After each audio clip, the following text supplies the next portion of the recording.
last speaker of the morning, but certainly not the least, is Koel Loyer. He's a principal at Stonegate Private Counsel.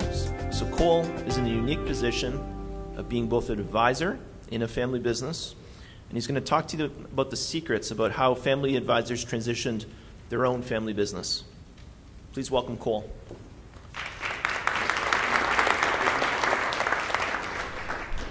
Good morning, everybody. I'm going to try to whip through a lot of content in a short time, so let's get started. I'm going to start my presentation, or I'm going to map it into three main components. I'm going to share with you a bit about our background and our family business story, and then I'm going to share with you our key learnings, and finally I'm going to take you through exactly what we did in our own succession plan. So this story began on December 19th, 2014. My business partner Joanne and I were hosting a party in the glass room on the rooftop of our firm, Stonegate Private Counsel. We had many of our closest family, friends, clients, business associates. Many people in my PAG who are here today were at that party as well. And it was a very celebratory evening. However, I should say that it was not a Christmas party. Although we had champagne, we had canapes, we had everyone looking good, the purpose of this party on December 19th was to celebrate my transition or my purchasing of the firm and becoming an owner of Stonegate. It was a very fun evening indeed, and we had a really great group of people at that event. And I remember us sharing our story of Joanne beginning the business in 1987 and of me joining her years later in 2003. My client, John, who was there, was a family business owner himself, and I remember hearing him say, "How did you and Joanne do this so easily? How did you execute on your succession plan so easily when so many of us business owners struggle with it so hard?" And I remember overhearing Kay Lung, who's a tax and business lawyer at Torkin Mains, speaking to one of the other guests in the room, and she was saying to the other guests, "Joanne and Koel make this such a breeze. It's so easy for them to transition their business." Well, in reality, I should say, if only they knew. And I'll give you a little bit of background. Joanne and I own a wealth management business. We help our clients, who are largely business owners, first and foremost on investment management and asset allocation, but the main reason our clients are attracted to us is our ability to work with them and their families and their other professional advisors on all of these other issues, the tax planning, the estate planning, risk management, business succession. We are also, of course, working with our clients on those soft issues, the emotional complexities, the hard conversations, and those impactful family decisions. And that is what I think has attracted clients to us and to work with us through generations. It's helping them with all of those aspects of their financial lives. So, we've spent many years helping clients through their own succession plans, like this client here or this client over here.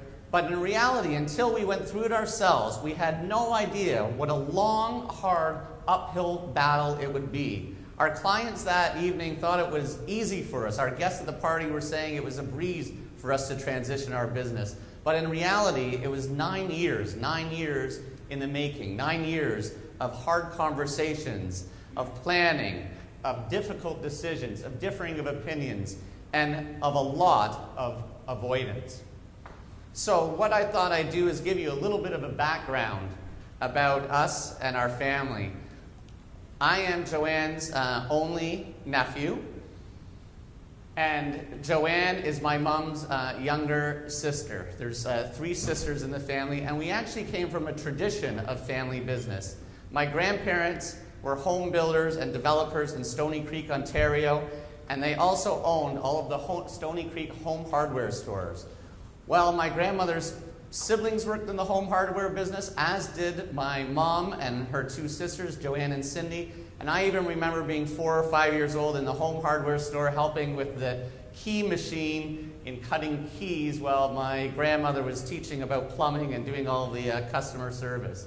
Well, Joanne left in the 70s to go to university, did degrees in finance and in math, and then went into the financial world and moved to Toronto. And in 1988, 89, her and a couple partners built a firm called Equion Securities, which eventually transitioned into Stonegate Private Counsel. Back then, nobody in the industry had ever really used the term wealth management. But Joanne and her partners wanted to build a firm based on the Mayo Clinic model in the US. And many of you will know the Mayo Clinic, and that it was one of the first and only healthcare providers to take this team-based approach to medicine. And their idea was to take a team-based approach to financial and wealth management. In the meantime, I was growing up in Burlington and then Stony Creek. I went on to Queen's University and McMaster and did my MBA. And then I moved to Toronto and I worked in a consulting firm in investor relations consulting. And it was a great start. It was a fun firm. I was down on Bay Street. I was wearing a suit to work every day. And I thought I was in the type of place that I wanted to be. And I was. I was doing quite well at it. And after working in these other couple companies for the first couple of years, in 2003, Joanne said to me, "Koel, why don't you come and work for my firm? Or why don't you come and join my business?" And I was quite hesitant at first, although I'd always been fascinated with Joanne and her business and the type of work that she did. But as she said to me, "You have a degree," I had 2 degrees in finance, and I was working in financial management, but she said, "You're much more of a natural people person, and in my business, it's all about relationships." And still hesitant, she said, "Why don't you come work for me for 18 months? Give it a try. You're young. It'll give you some experience." And so I did. I ended up joining the firm for 18 months. I moved to a different part of Toronto. I started to build friendships and get involved in the community there. This is just a photo of some of our family and friends. And then I went on and started doing all of these evening courses and worked on my CSC, my CFP, my CIM. Well, over that 3 years, the business went really well. We started to build out a great team together. Joanne and I enjoyed a fantastic relationship. We worked with a great group of clients. And I really was passionate and really enjoyed the work. And Joanne really enjoyed having me as part of the firm. So in 2006, Joanne said to me, "Koel, I would like you to be the successor, the ultimate successor to this business. I think you would be a natural fit for it." And I was thrilled and couldn't be more happier for that opportunity because I, too, was very passionate and enjoyed what I was doing. So let me now share with you, as we went through that succession process, the 7 lessons I learned in working through it. First of all, as many of our speakers have shared with us so far today, I learned to share our vision early and to start the discussions and start everything as soon as you can. Because as you can imagine, it was before Joanne had hardly got the sentence out of her mouth that me is the next generation. Well, I was ready to buy in right then. But in Joanne's mind, she was keen to have me as the ultimate successor, but her thinking was much more longer term. She wanted me to know that she wanted me to take over, but she was not nearly ready yet. We had the unique situation too, where maybe not unique, but I was Joanne's nephew, not her son. I had a cousin who I'm very close with, and Nick, and that's Joanne's son. And so on one hand, Nick was very interested in history and philosophy and was not interested in this business, and nor did Joanne think he was a good fit for this business. So in one sense, it was easy in the sense that it was Joanne and I, the rest of our team, and Joanne's husband, who also worked in the business. But it seemed like it would be a simpler succession arrangement. However, at the same time, as one of our advisors said to us, we were unique in that we had all of the emotional issues of being in a family business because we were a very close family and a lot of those types of discussions, but not necessarily the traditional passing down to the next generation as if it would have been if it was Joanne's son. And so we started on those discussions at that time, and one of the other advisors had said to us this line, which I thought was good: early action based on a rough plan is better than waiting for the perfect plan, because at that point we were trying to figure out what would work perfectly, and the process was taking quite a long time. And that brings me to the second lesson I learned, which was that the process takes way longer than you think. It's certainly not a sprint, it's a marathon, and as I shared with you earlier, it was really 9 years of discussion and planning all of this out. And we did want to get a plan in place before we were forced to because of the market landscape or technology or something happening in the family. But for me as the next generation, it felt like forever. I remember being at a presentation by Tom Deans, who wrote this book, and you might have heard him tell you this story before, or maybe you've heard me say it, but I remember him sharing a story of consulting to a family business, and he went to the boardroom up on Bloor Street, and the older gentleman with gray hair came into the room to speak with him. Tom said to the gentleman, he said, you know, if we're going to discuss your succession plan, why don't you bring in your son so we can discuss it together? And the older gentleman said, well, I am the son. He said, I'm in my 70s, but my dad is 96, and we haven't even started mapping out our succession plan yet. And at times, that's how I felt in working through our own succession plan. I also learned the concept through FEX, and it certainly applied in our case, of PERMA 5, which is that the succession plan seems to always be 5 years out permanently. I think that that seems to be enough time away that you don't feel pressured to have to do anything or make any decisions, but short enough time that it kept the next generation engaged. So my third lesson I learned in going through this was that the technical stuff is hard, figuring out the tax plan, figuring out how to construct the business and restructure all of our companies, but nowhere near was it as hard as the emotional stuff. And I think this is why they say that 7 out of 10 baby boomer business owners currently don't have a plan. It's not maybe because they don't have good advisors or they don't have all the technical stuff. It's having to deal with all of those hard conversations.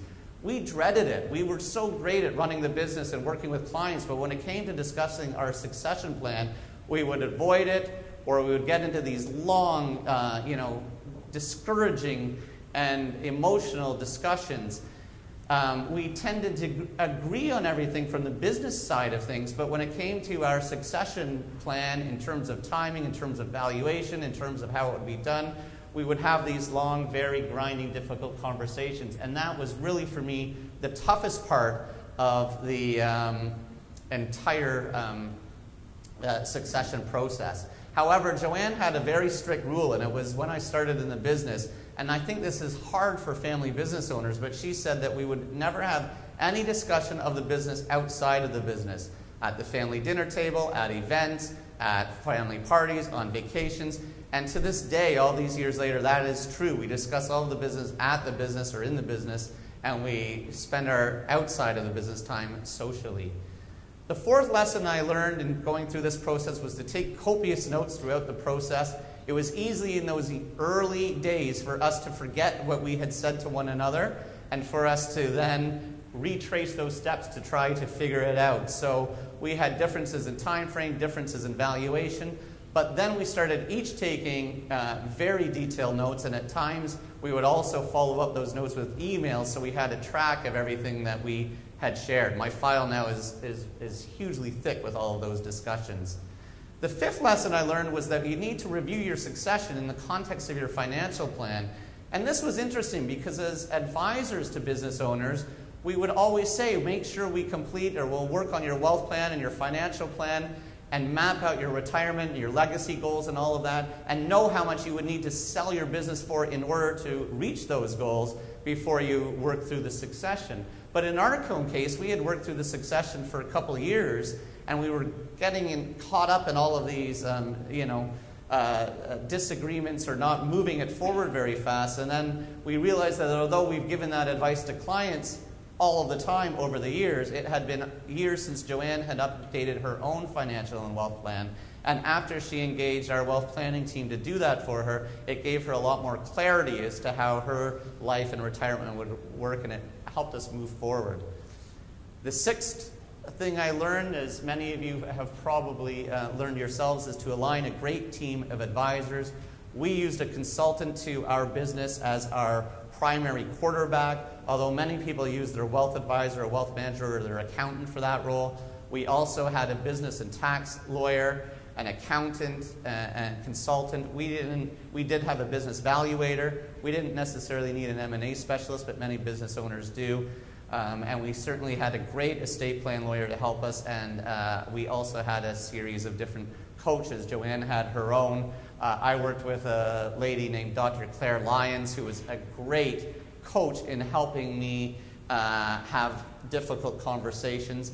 And I was a member of PAG through CAFE and then FEX since 2011. And we met monthly in my PAG group. Some of them in the room here today were so helpful in going through this process, most especially Paul Kerrigan, who in those early years was a huge mentor to me in guiding me through my succession plan process. So thank you, Paul. And the seventh thing I learned, the final lesson I learned in going through this process, was to craft a strategy that is right to you. Every family is unique, every situation is unique, and it's easy to hear what somebody else has done and think that you can just template that into your own business, but that's not always the case because it's a little bit like putting together a puzzle. And as an example, in our business, many business owners have a shotgun clause in their agreement, but for Joanne and I, we did not want a shotgun clause because we thought if one of us shotgunned out the other, it would be hugely disruptive and upsetting to the family dynamic. So we did not use that particular strategy. But let me share with you exactly what we did and what worked well for us in hopes that you might be able to take away a few ideas for your own business. First of all, we decided on an earn-in concept. So you'll recall that I was ready to buy and Joanne was not necessarily ready to sell. So for those first few years, we came up with a way to track my contributions to the business and then provide a credit to me at the time of sale for those contributions. That was our first step.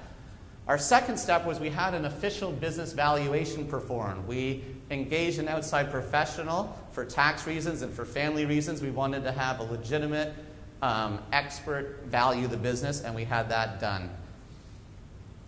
Our third thing is we decided on this right purchase strategy for us. There are many different strategies that you can use when transitioning a business. Each has its own tax consequences. You could do an earn-in or an earn-out where I paid Joanne out, or we could have issued shares for treasury that I could have bought. Many times, if you're transitioning to children, it's an estate freeze. In our business, we had the opportunity to do a goodwill purchase, but for us, what worked best was a share purchase arrangement whereby I bought the shares from Joanne. That allowed Joanne to use her capital gains exemptions for herself, her husband, and through her trust. So that was the strategy that was right for us. And then after we came up with the strategy, we worked with our tax and business lawyer to write a purchase agreement and a buy-sell agreement.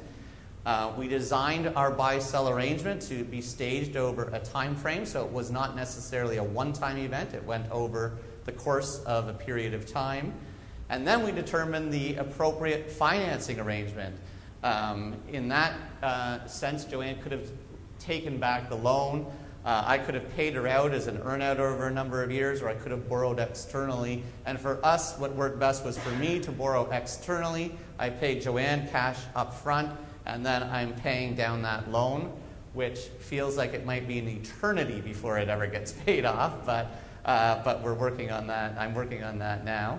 And then after that, we negotiated and wrote our shareholders agreement. We discussed what would happen in the case of death, of disability, of a dispute resolution. And then we decided to fund our buy-sell with insurance, which we've paid through our operating company. So that's now all in place in our business. And then the next step was we needed to restructure the corporations to protect the business and to mitigate tax. So we set up holding companies, trusts, over the operating company and restructured in that regard. At the same time, Joanne's son Nick was in the process of getting married, so we had to look at marriage. Joanne had him do a marriage contract, and we also looked at updating Joanne's trust as a result of that particular marriage. So that's been quite a process too in terms of restructuring the business. Finally, or almost finally, we then rewrote our estate plans. We did multiple wills, one for the private company shares, one for our personal assets, powers of attorney. We decided on executors and the role of executor, and also put in the strategy for purchase inside the will, which also was in alignment with the shareholders' agreement.